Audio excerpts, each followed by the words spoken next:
Are you feeling stuck, lost, or confused about what to do next in your career? Then the Manifest Your Career podcast is just right for you. I'm your host, Dr. Norma Reyes, a career mindset coach. I help successful Latinas who are battling self-doubt, self-sabotage, and imposter syndrome. I teach my clients how to combine their intuition, skills, and knowledge so that they can manifest their dream career. It's time you start listening to your inner wisdom and guidance. Tune in each week to the Manifest Your Career podcast and learn how to align your mindset to your career goals. Keep listening, and together we'll manifest your dream career.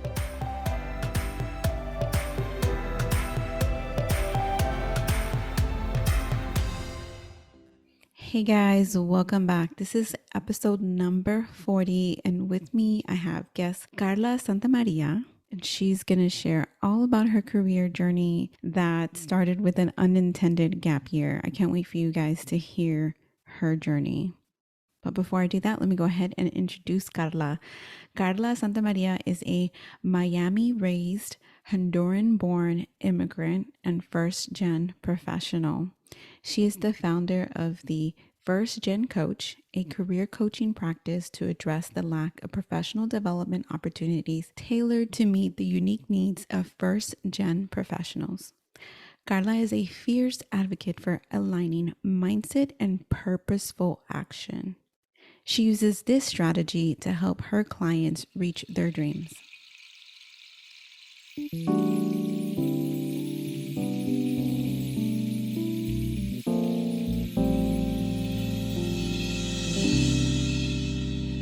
Thank you so much for being with us, Carla.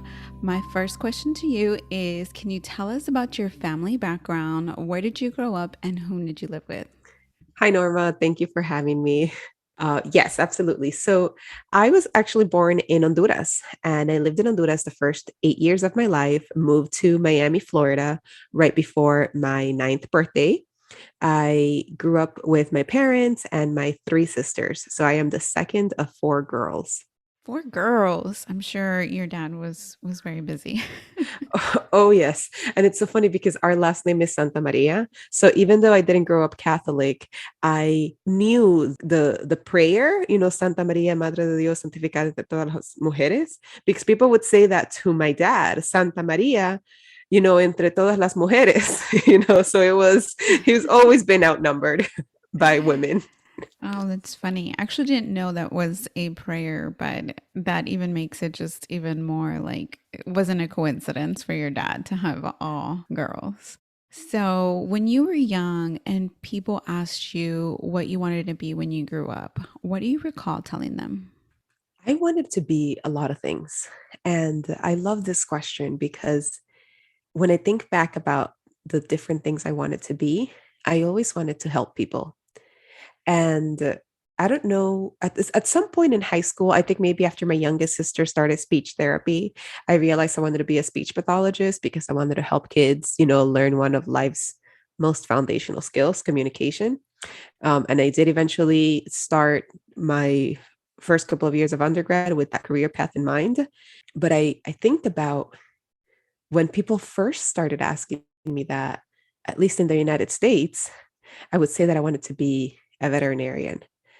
And I remember the principal's daughter, I think, at my school, came in to speak to us about their time in the Peace Corps. And I didn't really, understand much. I knew that she helped people in Africa, like I was, yeah, so that was my understanding.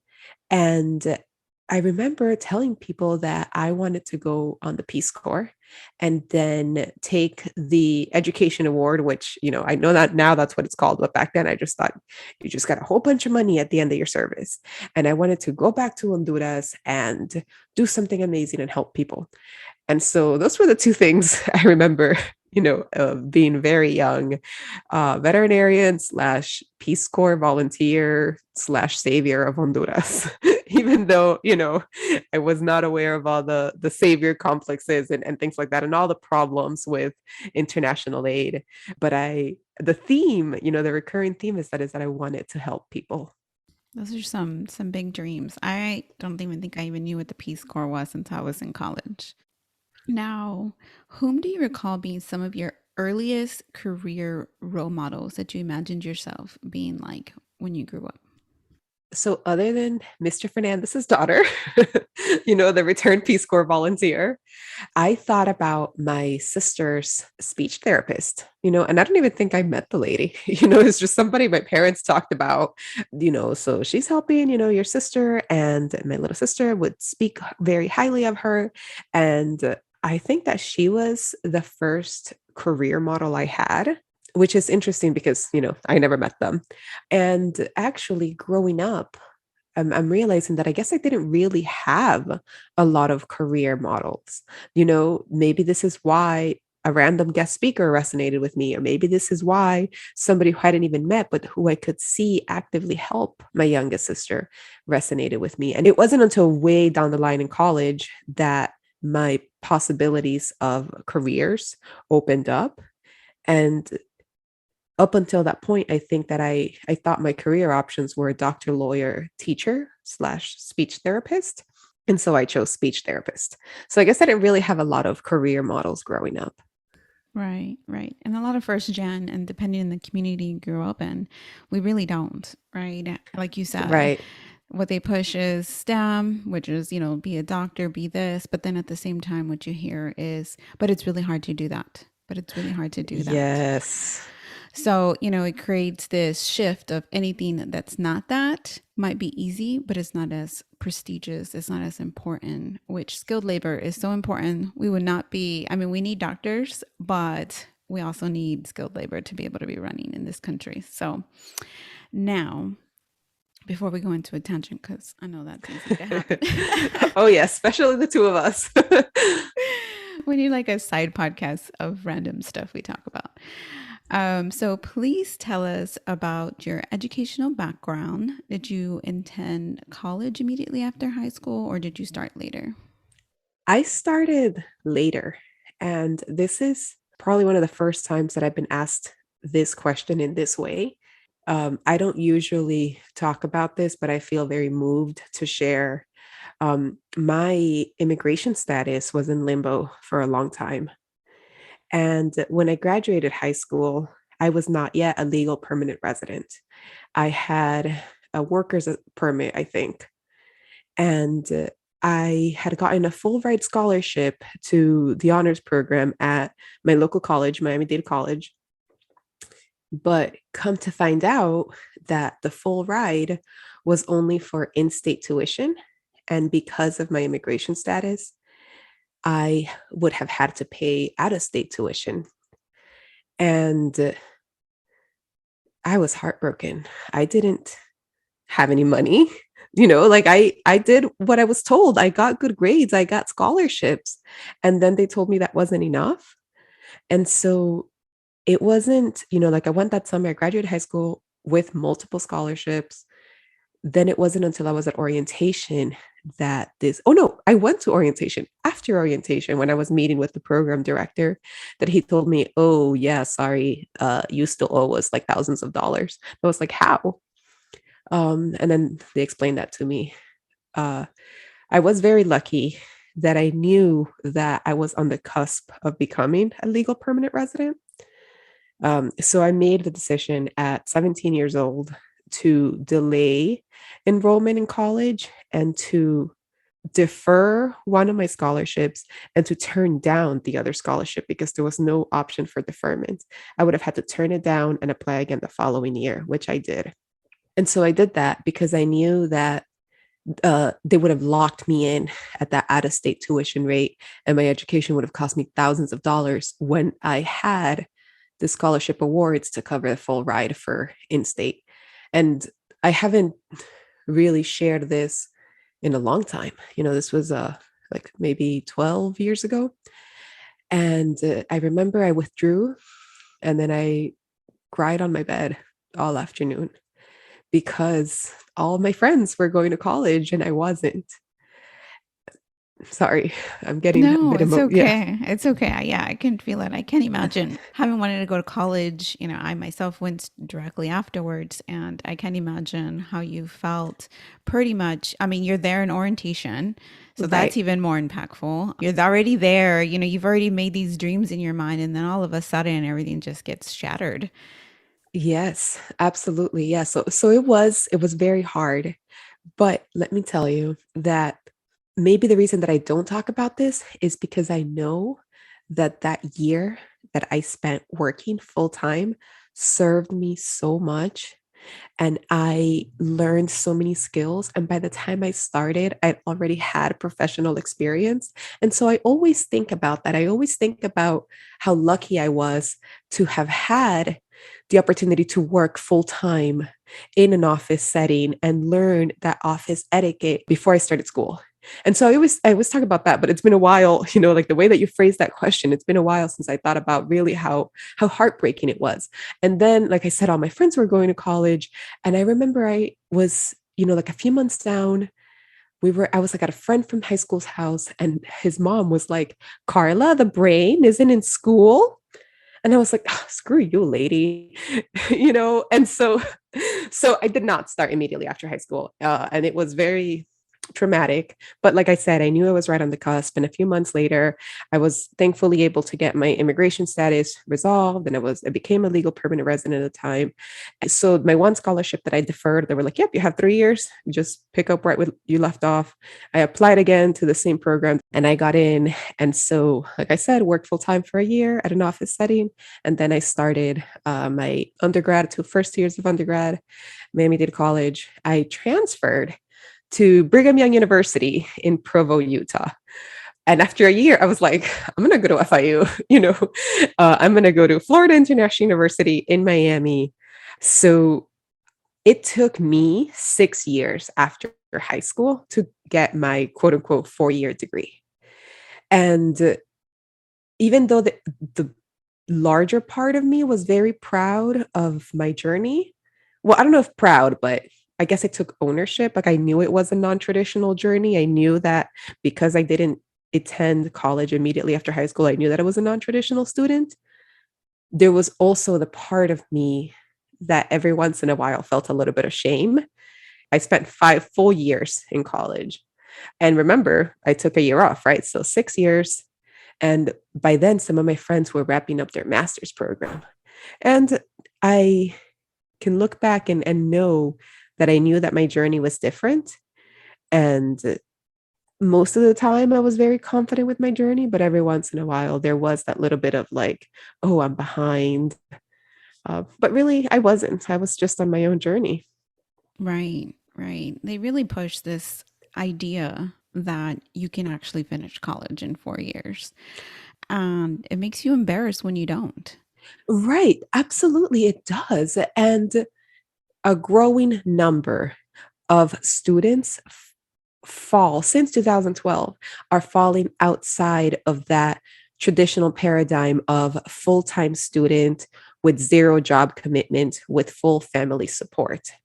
And I know this because after I graduated, with my undergrad and I did a year of AmeriCorps service, I started working at the University of Miami and I read, I believe it's called the Seminole Report on higher education. And it's talking about the importance of civic engagement in higher education. And it's cited. And I remember looking at it, I was like, ha ha ha, that's me. I was not a full-time student. I was a full-time student with outside responsibilities, with helping my family, with picking up my younger sisters from school, with working, you know. And so I very much felt seen that this report that was helping to shape higher education reflected that students like me were increasing in numbers.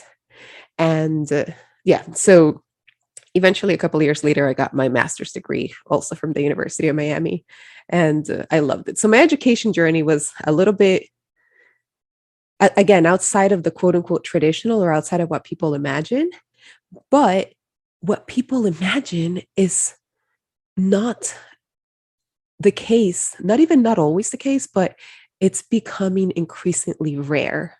like the things that you see on TV with like the frat houses or going away to college and, full time for 4 years, that is no longer the majority of students. There's more and more of us who take a different route. Yeah.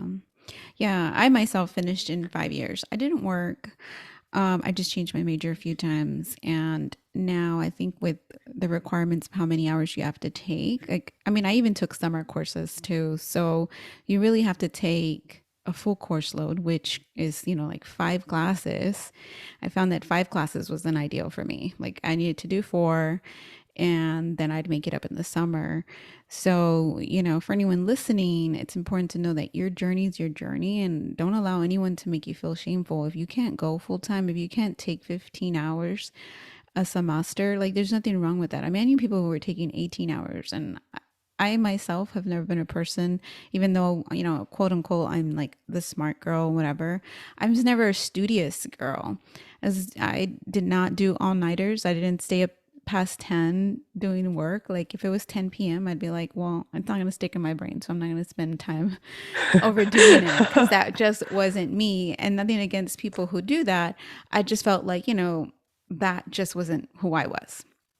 And I did it my way. But for a long time, like I was ashamed about that. It took me 5 years to graduate college because they make it feel, they being, society, the quote unquote society, they, but really, as we normalize that, it can take you longer for whatever reason, and it doesn't matter what that reason is.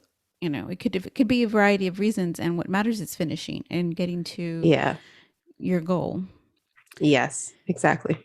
So thank you for sharing that with us. Now, can you tell us how your career unfolded since completing your bachelor's and then going into the workforce? Yes. And so I feel like I was always in the workforce ever since I was 17 years old, and like I said, I've learned a lot so much and I was happy to be able to make some of those early career mistakes as an 18-year-old without an undergraduate degree versus, later down the line with someone who is expected to, know better or whatnot. So the last year of my undergrad, so my 5th year, I was also serving full time as an AmeriCorps member.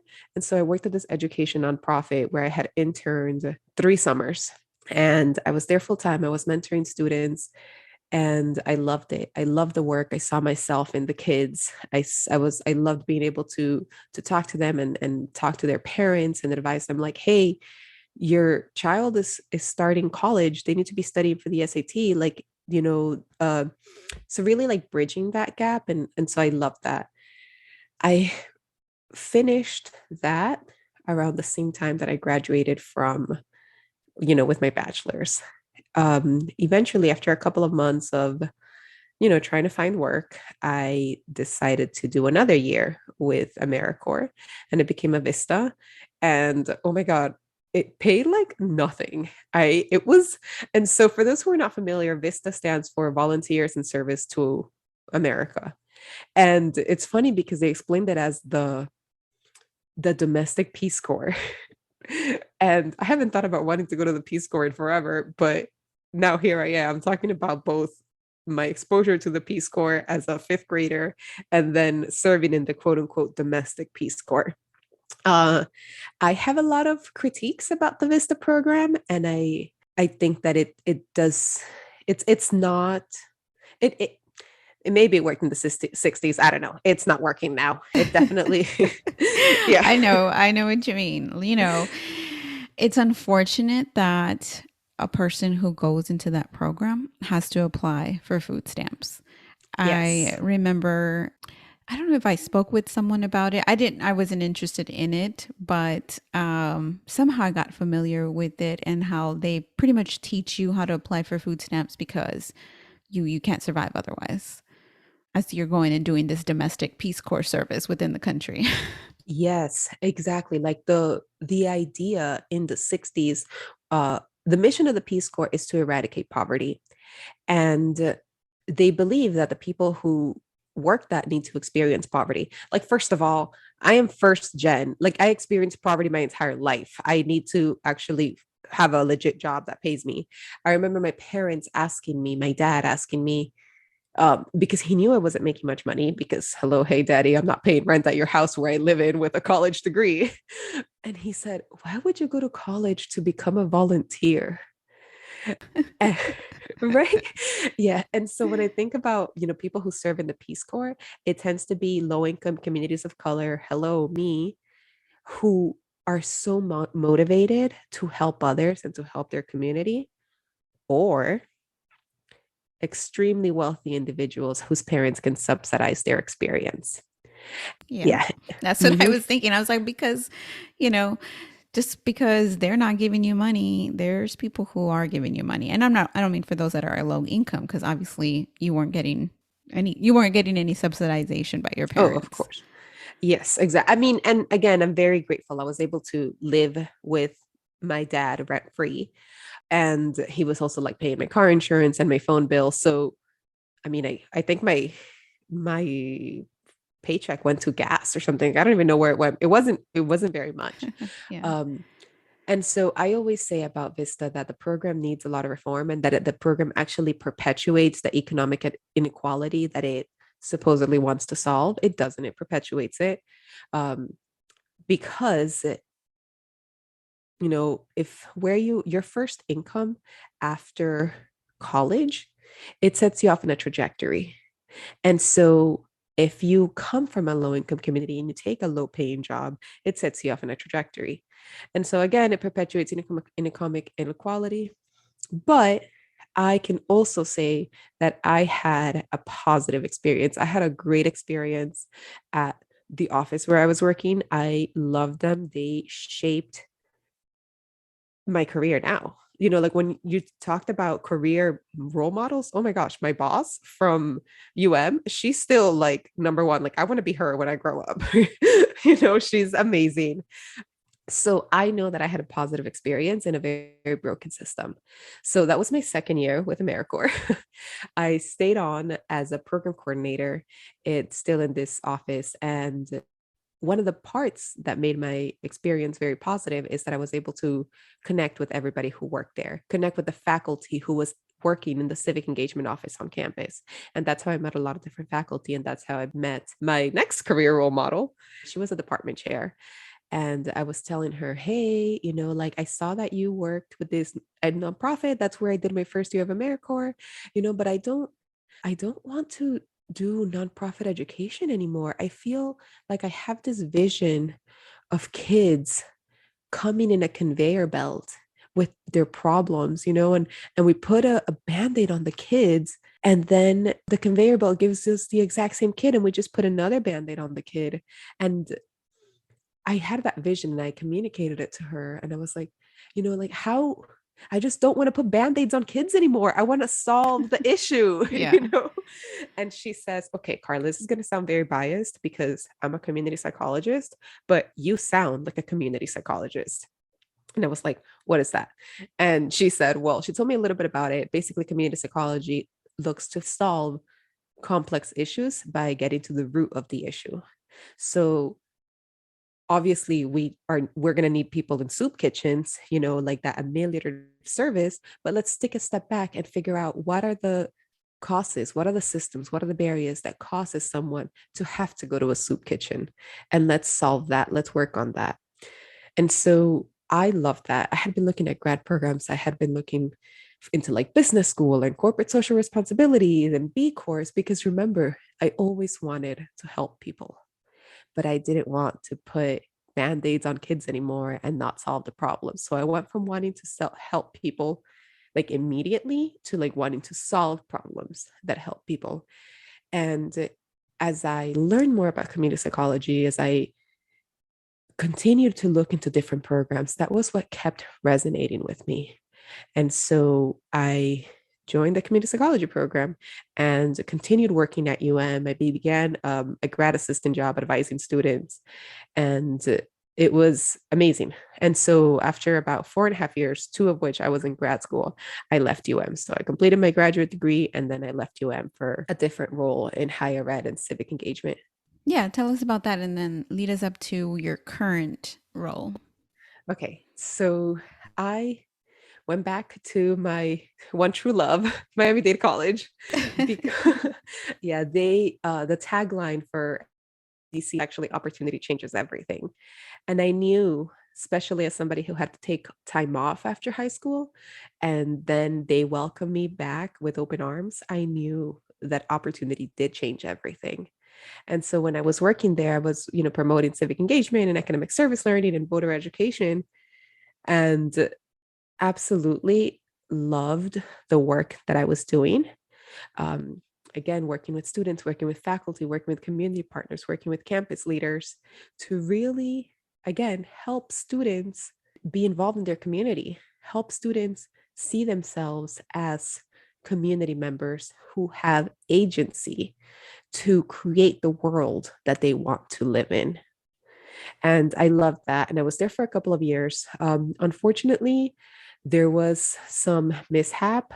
It's a bureaucratic institution. It's funded by the state. There was some mishap when I was hired, and I ended up realizing that I had not been paid what I was supposed to be making, and the system that they had in place said, "Sorry, we there's nothing that we can do." So I ended up having to, well, I chose to leave. I could have stayed. I love the job, but I chose to love myself more and honor myself more because I knew, like, it was a moment where I had to say, as much as I love this job, I love myself more.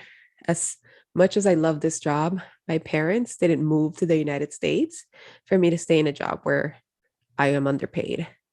Like, my grandma didn't give up the ability to see her grandkids every single week because my grandma was in Honduras.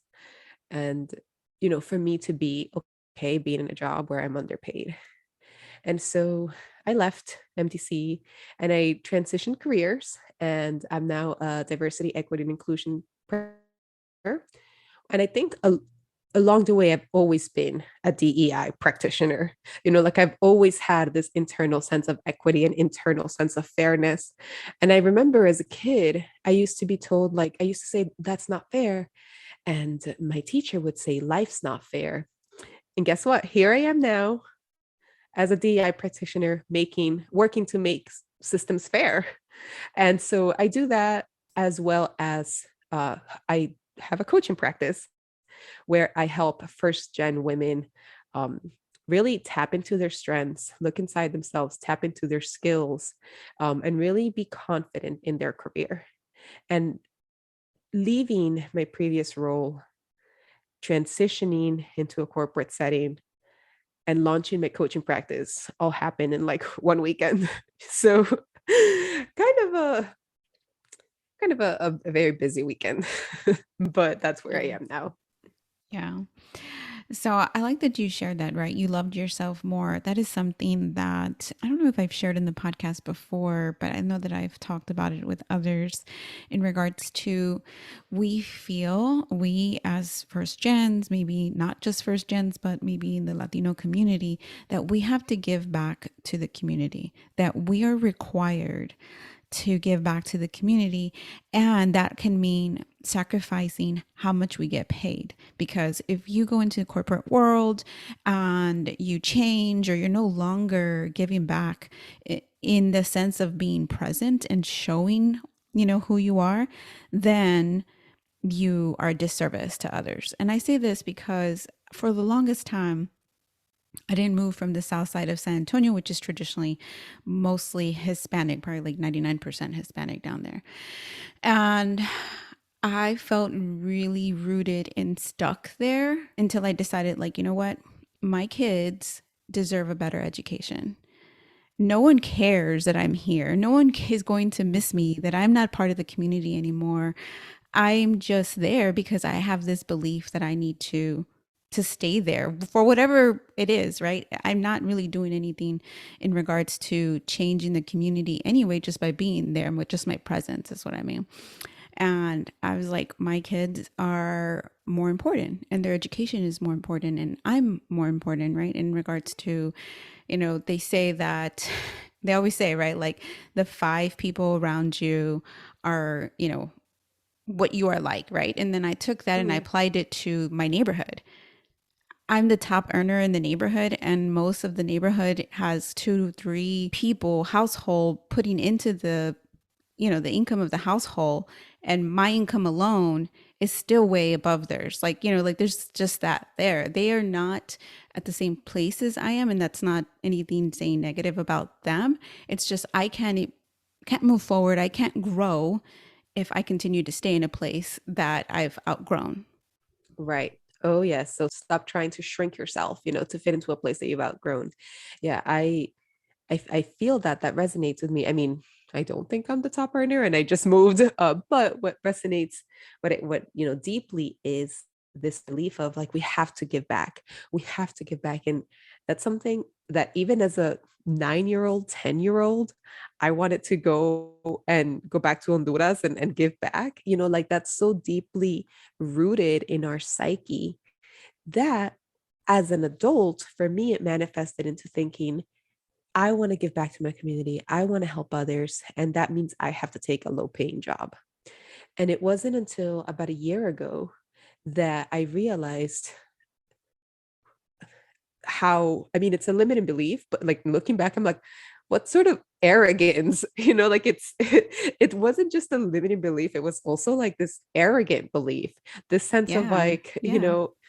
like it's like what you said, oh, no one's going to miss me. Like sometimes we forget that there is a sense of arrogance in thinking that you are the one holding everything Right. together. Yeah, like they would be fine without you, girl. And Yeah. so I had to let go of that belief for myself that the only way that I could help my community is by having a low paying job. I let go of that belief and I've worked with clients when I shared that, to help them, let go of their beliefs.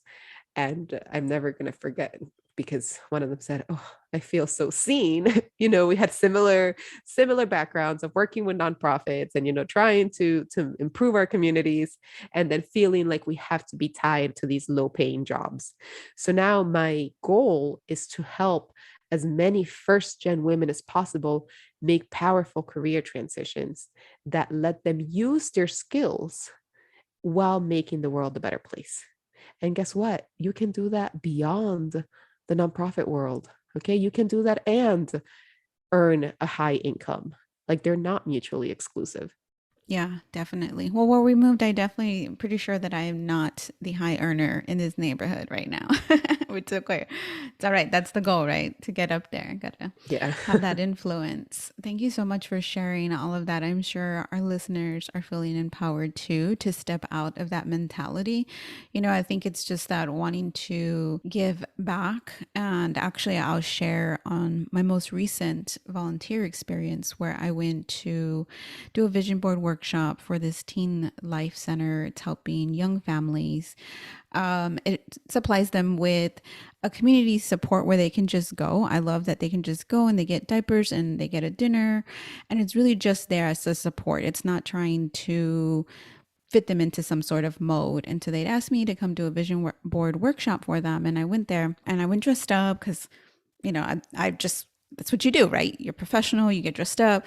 I had my Right. Michael Kors bag that I never get to take anywhere, but I took it with me. And then, I get there and then I get to see how far I've gone from I wasn't a teen parent, but being in that community, being so poor, being in poverty. And I go and I share with them, I'm asking them if they know what a vision board is, and they don't. And I was actually kind of surprised. And I realized, like, oh my gosh, like if they'd asked me at that age, would I even know what it is? Would I even have had anybody ever talk to me about it before? Mhm. And it just really reminded me of, like, one, that I love giving back in that way, right? Sharing my knowledge. And that was the whole reason why I went into this direction. But then, two, how disconnected I've become from the community, and that I also still placed myself as a low income, impoverished person, like as if I am still that same person, but I'm not. Like I'm like worlds apart from them. And I think that can, show up in a whole lot of different ways, especially when you're navigating your career, right? You still think of yourself as that poor kid that was Oh, growing up in that neighborhood.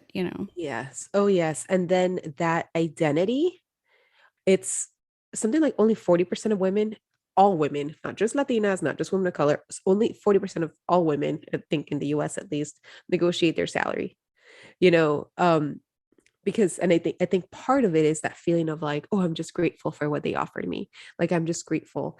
But when, when we look back and think, oh my God, look at how far I've come, like, and what I loved about your story is that you're still giving back, which reminded me one of the most empowering, I guess, beliefs that I've adopted is that the more I have to give.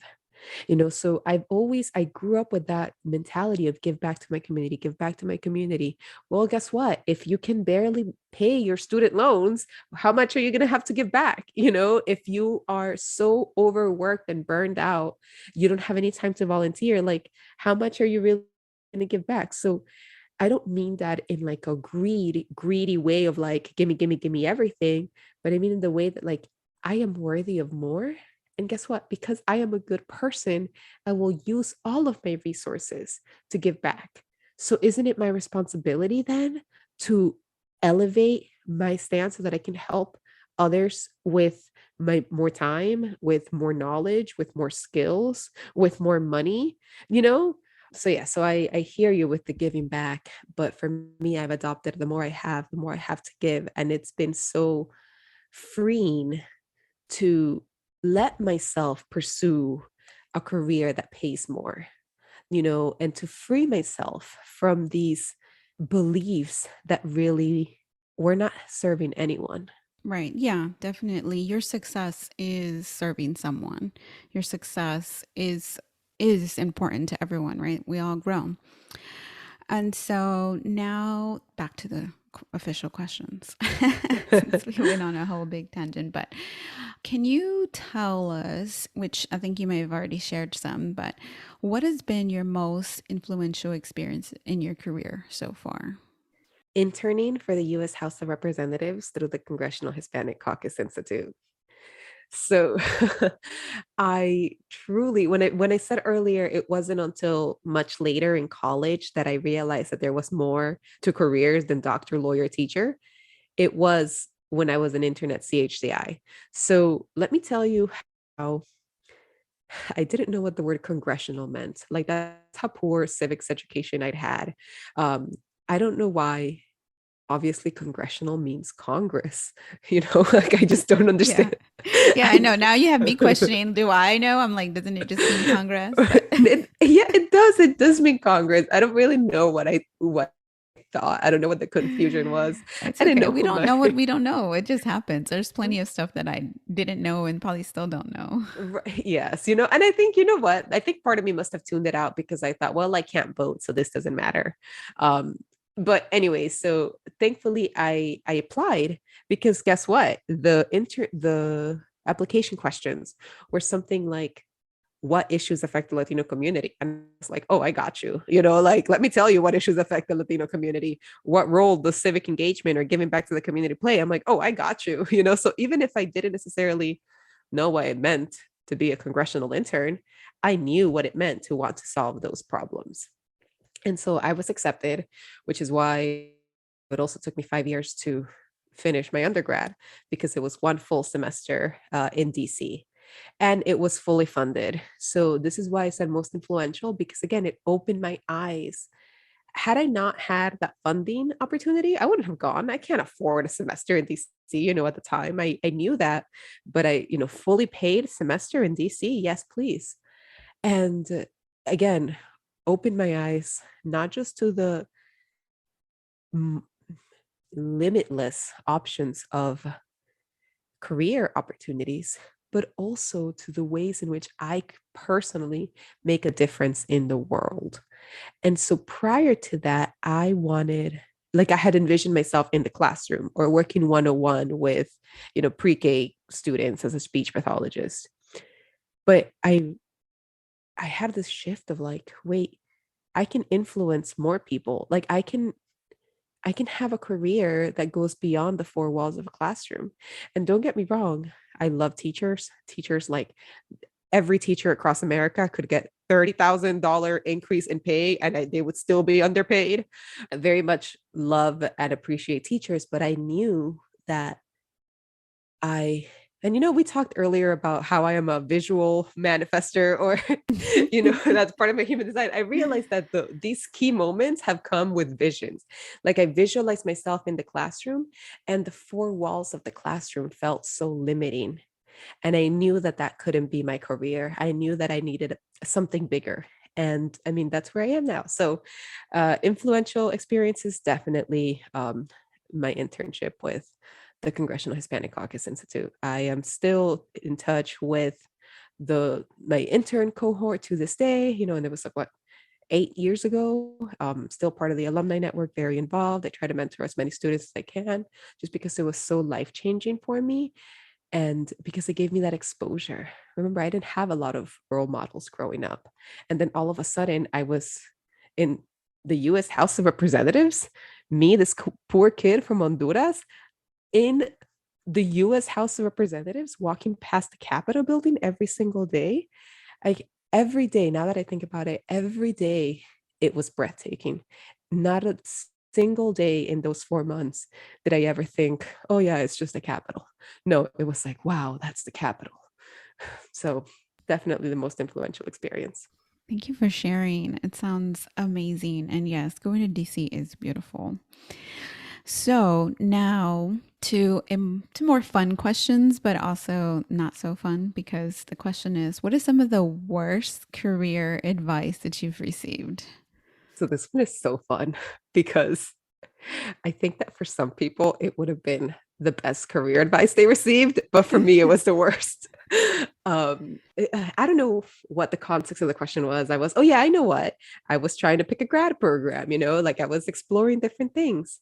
And so I talked to someone who was a PhD candidate, and she said, yeah, just where do you see yourself in 40 years? And I was like, I'm Secretary of State, and she's like, all right, so just map yourself, just map out backwards plan. I don't know what the word is. I think it's called backwards plan, reverse engineer the choices that you have to make in order to become Secretary of State.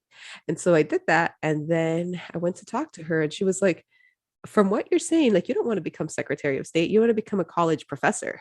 I was like, oh, well, yeah, like, I mean, I didn't give the example of Elizabeth Warren, but I was like, yeah, like Elizabeth Warren, be a college professor and then go to the Senate and then become Secretary of State like Hillary Clinton.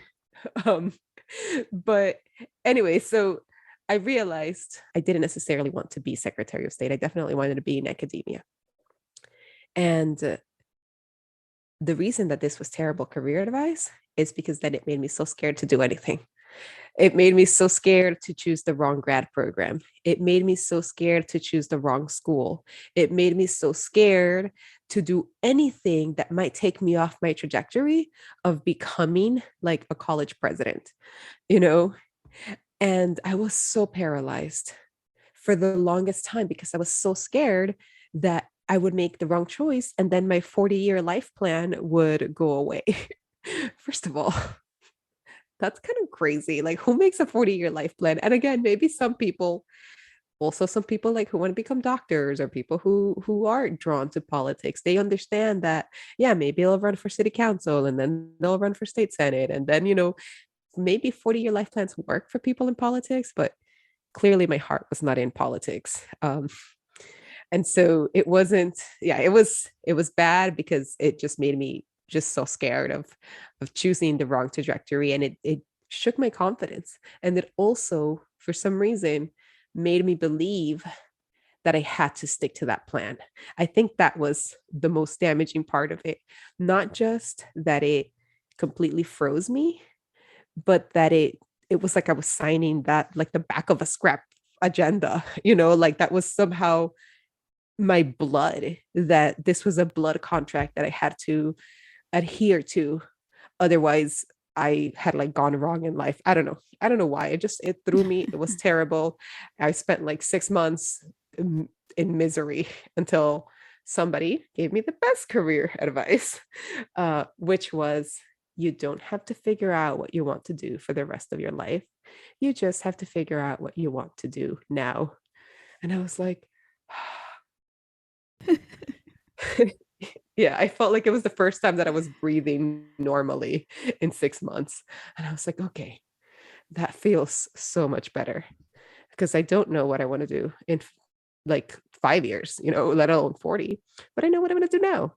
And that is, you know, that's just where I am now. Like I take the next step that feels right to me and continue in that trajectory until there's another step that feels right to me. Yeah, it's so important. I'm trying to think that I don't know that I ever had anybody ask me that question of like, where do you see yourself in that many years? Um, but I can see how that could be really paralyzing. I think for myself, what made it, my worst advice was really just anything that went against what I wanted to do. So, for example, I wanted to take dual credit courses in high school because to me it made sense. I'd get college credits, but then I was told, no, you should do this instead because dual credit courses don't always transfer to universities. And of course, I don't know any different because no one that I know has ever gone to college to Right. ask that question. And so I, took their advice. And so I think that for me, that's it, right? Not following my own inner guidance. And so, but yeah, the 40 years I would definitely feel stuck too. And funny story, the walls in my office, I was stuck for like, I don't remember. I picked the color. That was pretty easy. But then I was scared to paint the walls because I kept thinking, what if I hate it once I see it in the whole room? And I didn't do it, I think, for a couple of weeks because of that, even though the wall was like half like splotches everywhere of different colors of paint. And then finally, I had the epiphany of like, well, if I don't like it, I can just change it. Right. And that's exactly what I would tell anybody, any Yeah. advice to anything. If you don't like Yeah, it, that's it's okay. great. But it goes back to that pull, right? Like of this wasted time. And that's what clients say, right? Like, I don't want to waste my time doing something I don't like. Or what if I make the wrong decision? Well, you're never going to know what feels right for you until you actually try something. And it's not the end of the world if it's the wrong decision. You're not really ever going to know until you do something about it. Yeah, I agree. Absolutely. I love that. I think I need to write that down before I forget. If you don't like it, you can just make a different choice. You know, um, there are very, very few things that are permanent.